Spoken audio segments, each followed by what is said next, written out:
नमस्कार, स्वागत है आप सभी का। मैं हूं आपके साथ रेशु त्यागी। जून के महीने में एकनाथ शिंदे ने उद्धव ठाकरे से बगावत करके शिवसेना के विधायकों को लेकर पहले गुजरात और फिर असम के एक रिजॉर्ट में डेरा जमाया। ये वो वक्त है जिसके बाद से उद्धव ठाकरे के बुरे दिन शुरू हो गए। इस घटना को हुए मुश्किल से 5 महीने हुए हैं और इतने कम वक्त में उद्धव ठाकरे से विधायकों और सांसदों ने किनारा करना शुरू कर दिया। इसके बाद उद्धव ठाकरे से शिंदे ने सीएम पद छीन लिया और अब शिवसेना सिंबल पर दाव लगा हुआ है। कुल मिलाकर उद्धव ठाकरे सिर्फ दशहरा रैली के दौरान शिवाजी पार्क ही बचा पाए, लेकिन उसमें भी एकनाथ शिंदे ने दशहरे के दिन मुंबई में ही दूसरी जगह पर रैली करके उद्धव को पूरी चुनौती दे डाली। शनिवार को चुनाव आयोग ने धनुष बाण चुनाव चिन्ह के इस्तेमाल पर रोक लगा दी, जिसे उद्धव ठाकरे गुट के लिए झटके से कम नहीं माना जा रहा है। तो वहीं इस फैसले को शिंदे गुट के लिए फौरी राहत के रूप में देखा जा रहा है। उद्धव ठाकरे को शिंदे की बगावत को हल्के में लेना भारी पड़ रहा है, जिसकी वजह से उद्धव ठाकरे इस वक्त अपने राजनीतिक करियर के सबसे मुश्किल दौर से गुजर रहे हैं। एकनाथ शिंदे ने जून महीने में बगावत करके शिवसेना के विधायकों को भरोसे में लिया। पहले गोवा और फिर असम के रिजॉर्ट में डेरा डाला। उद्धव ने जब नेगोशिएट करने से इनकार कर दिया तो शिंदे ने अपना कुनबा बड़ा करना शुरू कर दिया और विधायक जुड़ते रहे और फिर सांसद और पार्षदों ने उद्धव से किनारा करना शुरू कर दिया।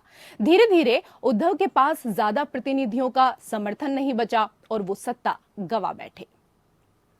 उधर बीजेपी के साथ मिलकर शिंदे ने महाराष्ट्र में सरकार बनाई और खुद को असली शिव सैनिक बताकर चुनाव आयोग के पास जाकर दावा ठोक दिया। अब आयोग ने शिवसेना सिंबल पर भी उद्धव को झटका दे दिया है। राजनीति के जानकारों के मुताबिक उद्धव ठाकरे चुनाव आयोग के फैसले के खिलाफ कोर्ट में जा सकते हैं। ऐसा करना उद्धव गुट को फायदा पहुंचाएगा या फिर ठाकरे के कोर्ट जाने की संभावना यहां पर कम है, क्योंकि सुप्रीम कोर्ट ने ही फैसला लिया था कि शिवसेना के सिंबल पर निर्णय चुनाव आयोग को ही करना होगा।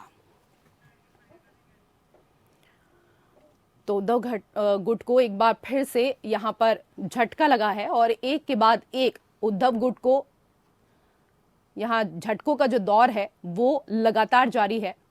पिछले 5 महीने से कह सकते हैं कि मुश्किल में है उद्धव ठाकरे। जून के ही महीने में एकनाथ शिंदे ने उद्धव ठाकरे से बगावत करके शिवसेना के विधायकों को लेकर पहले गुजरात और फिर असम के एक रिजॉर्ट में डेरा जमा दिया था। ये उस वक्त हुआ जिसके बाद उद्धव ठाकरे के बुरे दिन कह सकते हैं कि आने शुरू हो गए। इस घटना को मुश्किल से 5 महीने ही बीते और इतने कम वक्त में उद्धव ठाकरे से विधायकों और सांसदों ने किनारा करना शुरू कर दिया। तो इसके बाद उद्धव ठाकरे से शिंदे ने सीएम का जो पद है वो भी छीन लिया और अब शिवसेना सिंबल पर दाव लगा हुआ है। कुल मिलाकर उद्धव ठाकरे यहां पर सिर्फ दशहरा रैली के दौरान ही शिवाजी पार्क को बचा पाए, लेकिन उधर इसमें भी एकनाथ शिंदे ने दशहरे के ही दिन मुंबई में दूसरी जगह पर रैली करके उद्धव ठाकरे को पूरी तरीके से चुनौती दे डाली। तो शनिवार को चुनाव आयोग ने धनुष बाण चुनाव चिन्ह के इस्तेमाल पर रोक लगा दी, जिसे उद्धव ठाकरे गुट के लिए झटके से कम नहीं माना जा रहा है। तो वहीं इस फैसले को शिंदे गुट के लिए फौरी राहत के रूप में देखा जा रहा है।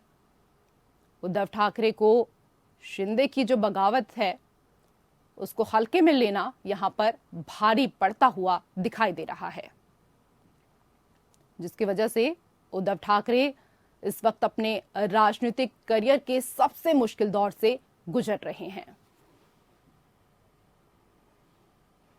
तो समर्थक धीरे धीरे उद्धव ठाकरे का साथ छोड़ रहे हैं। उद्धव में राजनीतिक समझ की कमी इस दौरान महसूस की जा रही है। शिंदे ठाकरे से ज्यादा चतुर निकले। चुनाव आयोग की तरफ से उद्धव ठाकरे को झटका मिला है।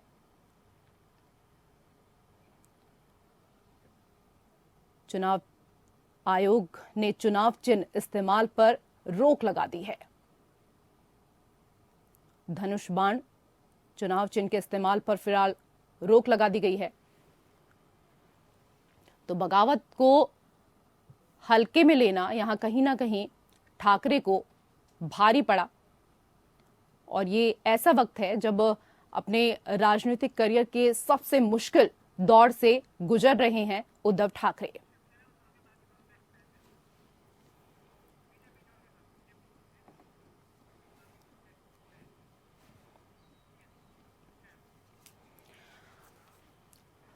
चलिए, तो इस खबर पर चर्चा करने के लिए 3 खास मेहमान हमारे साथ जुड़ेंगे। फिलहाल हमारे साथ विजय कृष्ण नेता शिवसेना जुड़ चुके हैं, हमारे साथ डॉक्टर मोहम्मद अमीन पूर्व चुनाव आयुक्त जुड़ चुके हैं और प्रदीप सिंह नेता बीजेपी आप भी हमारे साथ जुड़ चुके हैं। बहुत बहुत स्वागत है आप तीनों का हमारे खास कार्यक्रम में।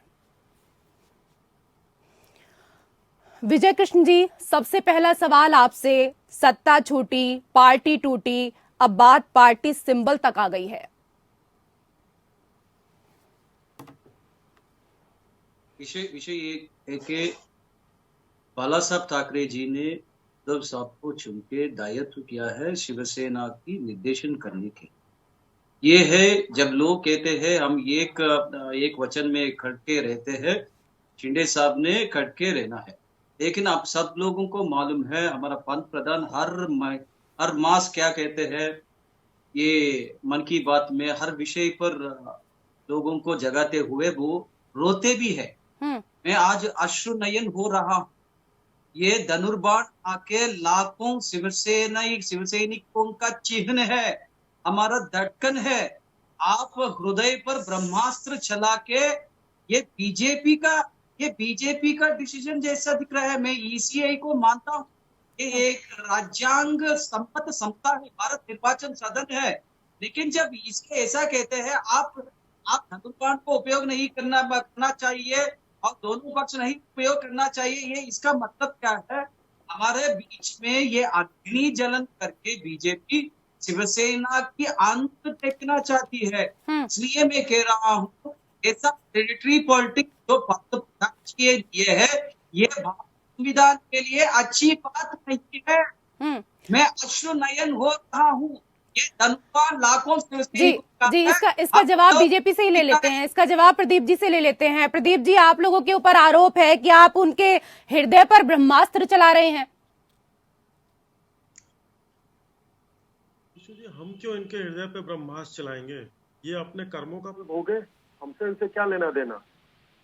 ये ऐसी बात करते हैं आरोप लगाने के लिए। एक झूठ अगर 1 लाख बार बोला जाए तो वो सच नहीं हो जाता है ना।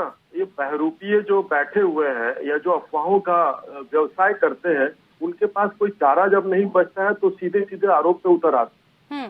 ये नंगा नाच है इनका और कुछ नहीं है। मेरे पास शब्द नहीं, मैं बहुत व्यथित हूँ। मैं आपसे इस बात की आपत्ति जताना चाहता हूँ ऋषि जी कि ये इस प्रकार का बताइए हमारे माननीय प्रधानमंत्री के लिए इस प्रकार के शब्दों और इस प्रकार के टॉन्ट की ये कह रहे हैं। देखिए, कम से कम वो जो जनता के साथ उनका संवाद होता है वो जनता के मुद्दे होते हैं, उनमें लोगों को कम से कम एजुकेशन और प्रोत्साहन मिलता है। कुछ ऐसे काम जो कि कई वर्षों तक इस देश में नहीं है, जो आम आदमी से डायरेक्ट कनेक्ट करते हैं। गरीब व्यक्ति की भी बात होती है वहां पर कि उन्होंने देश की प्रगति में कैसे साथ दिया। अब इनका घर विखंडित हो रहा है, ये व्यतीत है, परेशान है, अपने कर्मों का फल भोग रहे हैं, तो ये आदरणीय प्रधानमंत्री पे इस प्रकार के आरोप लगाएंगे? मैं नहीं समझता कि मैं बिल्कुल सही बात है। घर आपका टूट रहा है, घर आपका बिखर रहा है और ऐसे में आप दूसरी पार्टी पर तो आरोप नहीं लगा सकते हैं ना। विजय कृष्ण जी, आप देखिए, मैं क्यों पंत प्रधान जी भी निशाना कर रहा हूँ, क्योंकि पंत प्रधान जी हर मास हर मुद्दा पर कहते हैं। भगत सिंह कोश्यारी जी ने एक मीटिंग में क्या कहा है, अगर हम नहीं है तो मुंबई नहीं है। हाँ, मैं कह रहा हूँ, मेरा मराठी मानुस, मेरा हिंदू भ्राता आके कार्य क्षेत्र में रहते हैं, रण क्षेत्र में रहते हैं। हम वो मराठा जो है ना, वो व्यवसायिक क्षेत्र में रहते हैं, भक्त तुकाराम बनकर आध्यात्मिक क्षेत्र में रहते हैं। मैं किसी को टिप्पणी देना नहीं वाला हूँ। गुजरातियों को राजस्थान मेरा भाई जैसा लोग है, लेकिन मेरा मराठा आके इंटरेस्ट पर पैसे देकर लोगों को चेपते हुए मैं कभी नहीं देखा हूँ। ये भगत सिंह कोश्यारी जी और पद्मनी जी ये भाषा के संग में जाके मराठी विरोध राजनीति क्यों कर रहे हैं? ये भी अपीजमेंट पॉलिटिक्स है। जब मैं महाराष्ट्र में रहता हूँ मैं मराठी हूँ, मैं जब राजस्थानी में रहता हूँ मैं राजस्थानी हूँ, मैं हिंदू हूँ, मैं भारतीय हूँ। लेकिन ये बीजेपी आके मराठी विरोध राजनीति कर रही है। इसलिए मेरा समस्या ये है कि मोहन भागवत जी ने क्या कहा है, पद्मनी जी ने, पार्टी को तोड़ फोड़ करके ब्रह्म मुहूर्त काल में आप राजनीति मत कीजिए। इसलिए पद्मनी से पीछे गया है। अजित पवार से कौन ब्रह्म मुहूर्त में किया है प्रमाण स्वीकार? बताइए सर, आप मुझको संस्कार के बात मत कीजिए। मैं पंत प्रधान जी से प्यार करता हूँ, विरोध नहीं कर रहा हूँ। मेरा विमर्श चलिए मैं प्रदीप जी से इसका जवाब लूंगी। मैं प्रदीप जी से जवाब लूंगी, विजय कृष्ण जी, क्योंकि हमारे साथ डॉक्टर अमीन साहब भी जुड़े हुए हैं। डॉक्टर साहब ये बताइए कि शिवसेना में सिंबल के संघर्ष का परिणाम क्या कुछ हो सकता है? मैडम, पहले आपने मेरे पद के बारे में बोला था, तो मैं पूर्व संयुक्त निदेशक हूँ चुनाव आयोग का जी। ठीक है, कमिश्नर नहीं था मैं संयुक्त निदेशक था चुनाव आयोग का, नंबर 1। नंबर 2, मैं ये कहना चाहूंगा कि जो अभी ये कंट्रोवर्सी दाखिल की गई इलेक्शन कमीशन के सामने, दोनों ही, एक तो शिवसेना थी और शिवसेना के बाइफरकेट हुए दूसरे जो शिंदे गुट बना है, उन दोनों ने अपना वहां पर किया। अब सवाल इसमें इस बात का आता है कि इसमें जो है 2/3 मेजॉरिटी देखी जाती है कमीशन के द्वारा जब ये लोग प्रस्तुत करते हैं दोनों दल। उसमें अब दोनों बाइफरकेट भी और वो भी करेंगे, इसमें 2/3 मेजॉरिटी होगी मेंबर ऑफ पार्लियामेंट्स की, लेजिस्लेचर्स की, असेंबलीज की, और 2/3 मेजॉरिटी होनी चाहिए प्रॉपरली ऑर्गेनाइजेशनल स्ट्रक्चर की, जिसमें इनके पार्टी के प्रधान होते हैं, जनरल सेक्रेटरीज वगैरह होते हैं, हर स्तर का पूरा देखा जाएगा। लेकिन अभी चूंकि बाई इलेक्शन है, इसके तहत इलेक्शन कमीशन ने इनकी बातें सुनी है। सुनने के बाद आपको याद होगा एक जनता दल हुआ करता था, जनता दल भी इसी तरीके से जल्दी की वजह से बाइफरकेट होने की कगार पे था, जिसमें कि जनता दल यूनाइटेड और जनता दल सेकुलर बन गया था। दोनों के वो सिंबल जो हैं अलग अलग दिए गए थे और नाम भी अलग अलग दिया गया था, जिसमें याद होगा आपको। इसी तरह आप देखिए एआईडीएम के जयललिता का भी है। आप इनका जो सिंबल फ्रीजिंग की बात है, ये इलेक्शन कमीशन के ऊपर है और अभी ये केस चलेगा और चलने के बाद ये फ्रीज होगा क्या होगा ये तो बात की बात है। लेकिन अभी रिलीफ दिया है इनको इलेक्शन कमीशन ने कि दोनों अपने दल अपने अपने निशान पे लड़िए और अभी इसको दीजिए हमें 3-3 नाम। तो 3 नामों के एक एक नाम और एक एक उनका निशान दे दिया जाएगा, उस पर बाई इलेक्शन होगा। अब इनका क्या है कि बीएमसी के चुनाव है दिसंबर में इनके बीएमसी के चुनाव होने हैं। इसमें क्या देखिए ना 29 एक तरह रजिस्टर होता है पार्टी, तो उसमें पार्टी डिक्लेरेशन में इनका क्या था वो भी देखा जाएगा। इलेक्शन कमीशन देखेगा कि क्या है कि शिंदे गुट को इन्होंने शायद पहले निकाल दिया था, अब वो भी देखना पड़ेगा कि तब उस वक्त इनकी पार्टी का संविधान क्या कहता था, ये उद्धव जी की पार्टी का संविधान क्या था जिसके तहत इन्होंने इनको निकालने तो उस पर पार्टी जो अपना भेजेगी, अपना पेपर्स भेजेगी या अपने वकील भेजेगी, उस वक्त हमारा इलेक्शन कमीशन इसको सुनवाई करेगा और उस पर अपना निर्णय देगा। जी, एक तो सबसे पहले मैं माफी चाहूंगी क्योंकि आपने डेजिग्नेशन को लेकर बात की, तो सर आपकी जो डेजिग्नेशन है वो मेरे पास यही लिख कर आई थी और मैं पैनल से भी रिक्वेस्ट करूंगी कि सर की जो डेजिग्नेशन है प्लीज उसको चेंज कर दें। अब यहाँ पर सवाल आया मराठी विरोधी राजनीति को लेकर, तो प्रदीप जी आप मराठी विरोधी राजनीति क्यों कर रहे हैं और लगातार बीजेपी के ऊपर आरोप लगा है। अब ऐसे में सवाल यहाँ पर यही है सीधा सा कि शिवसेना की फूट बीजेपी की सफलता है या फिर इंतकाम? क्यों हो रहा है सर मैं सवाल कर रही हूँ ना, सवाल पूछने दीजिए प्रदीप जी। रेशु जी देखिए, सर्वप्रथम तो मैं उस जो आप अमीन साहब के पास जाने से पहले देखिए, मुझे नहीं लगता कि ये जो विजय कृष्ण जी हैं इनका शब्दों का चयन था। मैं उतने निचले स्तर पर नहीं जाना चाहूंगा, तो हो सकता है इनके वाक्य विन्यास और शब्दों का चयन ऐसा हो, लेकिन मैं उससे बेहद आहत हुआ। ये कतई तर्क संगत नहीं है जिस प्रकार इन्होंने जो है आवेश दिखाया। मैं भी बहुत बड़ा आवेशी हूँ और मैं जब आवेश दिखाऊंगा तो कहीं टिकेंगे नहीं, बस मैं इतना कहना चाहूंगा। अब आते मुद्दे की बात पे, देखिए क्या है कि आते 19 में जो चुनाव हुए थे इसके पास जो जनादेश हुआ था। विजय कृष्ण जी सुन लीजिए ना, सुन लीजिए आराम से। जब आप बोल रहे थे तो वो भी सुन रहे थे ना, आप सुन लीजिए क्या कह रहे हैं। जी ऋषु जी, जनादेश का जो हुआ था, पिछला जो जनादेश महाराष्ट्र की आदरणीय जनता ने जो दिया था, जो सरकार बनाने का उन्होंने जनादेश दिया था, उसका आपने अपमान किया, उसके बाद यानी आपके कर्मों को थे, अब उसके फल आने शुरू हुए, तो अब विलाप कैसा?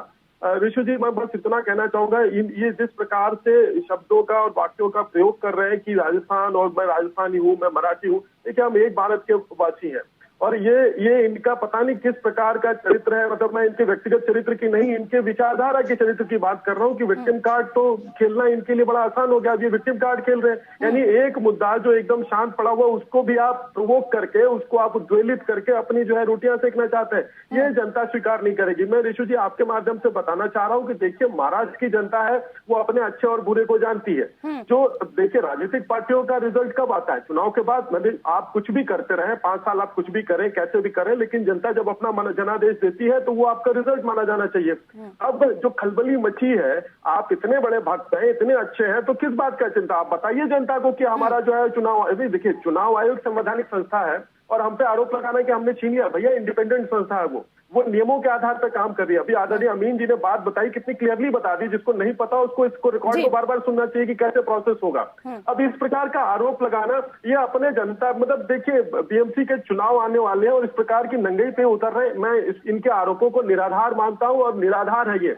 और देखिए, एक बात जो बड़ी महत्वपूर्ण है कि जो वंशवादी पार्टियां हैं, उनका इस प्रकार से विलाप इस देश की जनता ने बहुत सालों से देखा है। जब वो अपने रसातल में जाते हैं तो इसी प्रकार का विलाप करते हैं। ये कोई नई बात नहीं है।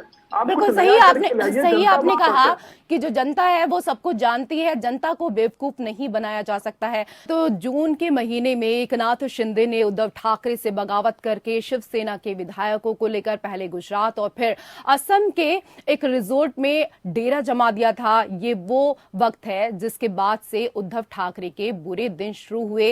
इस घटना को हुए मुश्किल से 5 महीने का समय बीता है और इतने कम वक्त में उद्धव ठाकरे से विधायक और सांसदों ने किनारा करना शुरू कर दिया है। इसके बाद उद्धव ठाकरे से शिंदे ने सीएम पद छीना और अब शिवसेना सिंबल पर दाव लगा है और इसी को लेकर लगातार हम चर्चा कर रहे हैं। 3 खास मेहमान हमारे साथ जुड़े हुए हैं। डॉक्टर अमीन, हम आपसे ये समझना चाहेंगे यहाँ पर कि जिस तरह से शिंदे गुट के पास विधायकों की जो शक्ति है, उन्हें पार्टी स्टेटस जो है अगर मिल जाता है तो उद्धव के पास नया दल पंजीकरण कराने के अलावा क्या रास्ता बचता है? पार्टी में इस तरह के फूट होने पर आयोग के नियम क्या कुछ कहते हैं? देखिए, पहली बात तो आयोग ये देखेगा कि इनका शिवसेना का क्या संविधान था। अगर इनका संविधान में कुछ लिखा है पॉजिटिव, तब तो इन पे देखा जाएगा। लेकिन सवाल इस बात का है, शिंदे गुट को इन्होंने पहले निकाल दिया, ये कहा। अब ये सारी कमीशन के सामने बातें आएंगी, सब रिकॉर्डेड होंगी और विद डॉक्यूमेंट्री प्रूफ के साथ ही कमीशन देखेगा। मैंने आपको पहले बताया, याद होगा आपको कि जनता दल में जब जनता पार्टी थी, जनता दल था, तो उसमें क्या हुआ कि इसी तरह की प्रॉब्लम्स आई थी। तो उस वक्त चुनाव होने थे, इसीलिए उस वक्त रिलीफ देते हुए उन्होंने उनका सिंबल रोक लिया, जो ओरिजिनल सिंबल था, और दोनों को अलग अलग कहा कि हम दोनों को अलग अलग नाम देंगे और अलग अलग सिंबल देंगे। उसकी चॉइस इनको दे दी गई है कि अपना 3 नाम बताइए पार्टी का और 3 सिंबल बताइए। हाँ, दोनों लोग जमा करेंगे, उसमें से एक इनको मिल जाएगा, जो कि कभी अलॉट नहीं हुआ किसी को। लेकिन सवाल इस बात का है, जहां तक सवाल है जनता पार्टी का, उसमें आपको याद होगा सुब्रमण्यम स्वामी का केस, उसमें क्या था, किसान हलदर चक रखा था उनके ऊपर। किसान हलदरे किसान था, किसान जो था उनका हलदरे हुए था किसान, उसको फ्रीज कर लिया था सिंबल। क्यों? क्योंकि उनका जो पोल प्रेफरेंस था पूरे कंट्री में कहीं नहीं था उतना। दूसरा केस आपको मिलेगा, जबकि सुब्रमण्यम स्वामी सुप्रीम कोर्ट तक गए, लेकिन ईसीआई ने ये कहा कि इनके पास पोल प्रेफरेंस नहीं है और उसको माना सुप्रीम कोर्ट ने, और इसको उनको नहीं दिया और फ्रीज हो गया।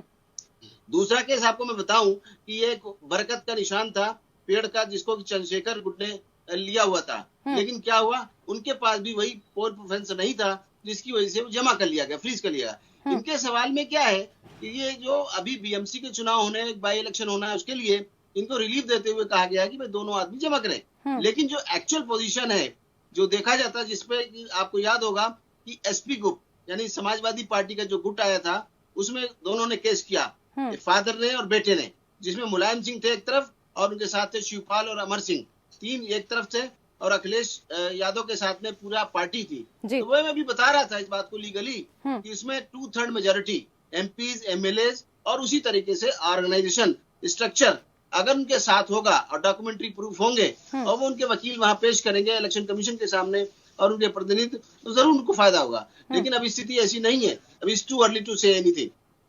जी विजय कृष्ण जी, सिंबल नहीं मिला तो क्या करेंगे, क्या रणनीति रहेगी आप लोगों की आगे की? जो चुनाव आयोजन ने निर्णय लिया है हम इसको सहमति दे रहे हैं, लेकिन आप समझिए ये किसको फायदा करने वाला है? बीजेपी का उद्देश्य है कि उसको अपोज करते हुए देश ये आप बीजेपी को बीच में क्यों ले आते हैं? ये चुनाव आयोग का मामला है सर, बीजेपी को बीच में क्यों ले आते हैं बार बार?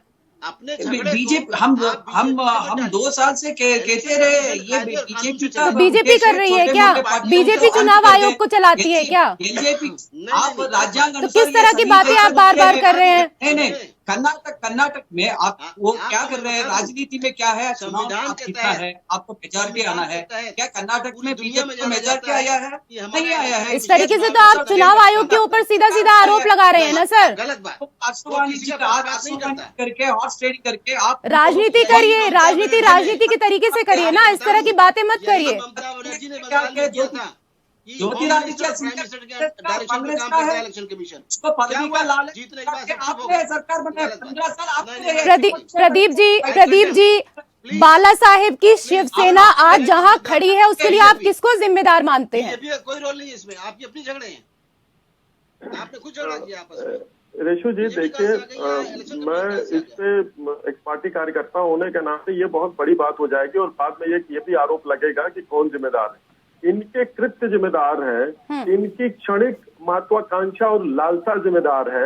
इसके पहले जो है इनकी जो है कुर्सी के प्रति मोह इनका जिम्मेदार है। अब देखिए इनका जो है मतलब जो मित्र हैं वो किस प्रकार से, मतलब मैं रेशु जी, हम राजनीतिक दल हैं और हम संवैधानिक संस्थाओं का सम्मान करते हैं। हमें भी डिसअपॉइंटमेंट झेलने पड़ते हैं निर्णयों से, ऐसा नहीं होता है। जब हम जाते हैं न्यायालयों में या इस तरह से इंडिपेंडेंट संस्थाओं पे तो हमने भी पीछे झेला है। लेकिन इस प्रकार का डायरेक्ट आरोप लगाना कोई तथ्यात्मक नहीं होता है, कोई ये तर्कसंगत नहीं, मैं इसको नहीं मानता। शिवसेना आज जिस मतलब जो गुट है, शिवसेना तो एक पार्टी है, उसमें जो गुट है, एक गुट का जो ये जिसको कहते हैं बोलचाल की भाषा में कपड़े फट गए, जिनका कि अब विलुप्ति की कगार पे आने वाले हैं, तो वो उनके कर्म है, उनके कर्म है। मैं तो सीधे यही कहूंगा, उनके कर्मों की वजह से उन्होंने ये आज इस स्तर पे पहुंचे। उनकी रियलिटी जो है उसके जिम्मेदार वो खुद है। नीतीश कुमार जी ने क्या किया है वही किया है। जो दुष्कर्म आप महाराष्ट्र में किए हैं वो दुष्कर्म का फलित आप बिहार में लिया है। नीतीश कुमार जो कम सीट है वो मुख्यमंत्री बने रहे। जनता सब देख रही है और जनता ही मापक है। अगले चुनाव होंगे उस पर पता लग जाएगा। हम चुनाव में लड़ेंगे, हम बाई इलेक्शंस में लड़ेंगे। विजय कृष्ण जी, जाते जाते आखिरी सवाल, बहुत आसान से सवाल है और आसान सी भाषा में इसका जवाब दे दीजिए, बिना किसी राजनीति के, बिना किसी लाग लपेट के। क्या शिवसेना आगे कभी बाला साहब के रास्ते पर वापस लौट पाएगी या फिर नहीं लौट पाएगी, ये बता दीजिए बस। आप ये समझिए, पूरा हिंदुस्तान में अगर हिंदुओं के लिए गर्व से कहो हम हिंदू है, ये बाला साहब ठाकरे जी का सिद्धांत है, वो कभी नहीं। गर्व से कहो कि हम हिंदू हैं और अगर हिंदू हनुमान चालीसा पढ़ता है तो आप लोग जेल भेज देंगे। गर्व से कहो कि हम हिंदू हैं। बहुत बढ़िया। तब पता नहीं रेशु जी, पता नहीं ये आदर्श वाक्य इनका कहाँ गया था जनता पे। देखिए कोरोना काल में जितने समय में इन्होंने शासन किया और किस प्रकार की प्रताड़ना की, केंद्र जो है बिना भेदभाव के काम करता रहा, 80 करोड़ लोगों तक अनाज पहुंचाता रहा। उन परिस्थितियों से हम बचे रहे जिनसे दुर्दशा होती, हम उन रास्तों पे गए ही नहीं। लेकिन महाराष्ट्र की जनता के साथ आपने क्या क्या किया, कितने समाचार बने, समय आपका बहुमूल्य, मैं डिटेल में नहीं जाऊंगा। लेकिन अब ये समय है भी नहीं, उस पर समय है भी नहीं, समय का अभाव है। बहुत शुक्रिया आप तीनों का इस डिबेट में जुड़ने के लिए। तो शनिवार को चुनाव आयोग ने धनुष बाण चुनाव चिन्ह के इस्तेमाल पर रोक लगा दी है, जिसे उद्धव ठाकरे गुट के लिए झटके से कम नहीं माना जा रहा है। और इसी के साथ खास पेशकश में फिलहाल इतना ही। नमस्कार।